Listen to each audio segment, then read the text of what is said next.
ભગવાન નરસિંહજીના વરઘોડાને લઈને તુલસીવાડી ખાતે પૂર્વ તૈયારીઓ શરૂ કરાઈ। કાર્તક સુદ પૂનમના પવિત્ર અવસર દેવ દિવાળીના દિવસે વડોદરા શહેરમાં ભગવાન નરસિંહજીનો 228મો ઐતિહાસિક વરઘોડો નીકળશે।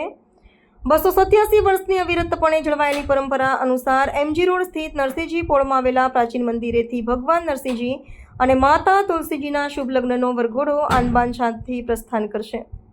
શહેરમાં કાયદોની વ્યવસ્થા જાળવવા માટે આ સમગ્ર શોભાયાત્રા દરમિયાન ચુસ્ત પોલીસ બંદોબસ્ત ગોઠવવામાં આવશે।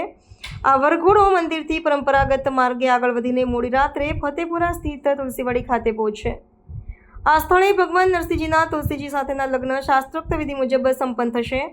આ મહત્વપૂર્ણ ધાર્મિક પ્રસંગ માટે તુલસીવાડી મંદિર ખાતે આજથી જ પૂર્વ તૈયારીઓનો પ્રારંભ કરી દેવામાં આવ્યો છે। મંદિરમાં મંડપ, રંગરોગાન અને વિશેષ સજાવટ સહિતની વ્યવસ્થાઓ કરવામાં આવી રહી છે, જેથી ભક્તો આ શુભ અવસરનો લાભ લઈ શકે।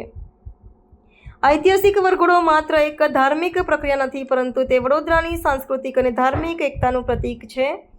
લગ્ન વિધિ પૂર્ણ થયા બાદ વહેલી સવારે ભગવાનનો વરઘોડો પરંપરાગત રીતે નિજ મંદિર પરત આવશે। આ સમગ્ર આયોજન ભારતીય સનાતન ધર્મની વર્ષો જૂની પરંપરાને જીવંત રાખે છે અને શહેરના નાગરિકોમાં ઉત્સાહ અને આસ્થાનું વાતાવરણ નિર્માણ કરે છે, જે ભક્તિ અને સંસ્કૃતિના વારસાને ઉજાગર કરે છે।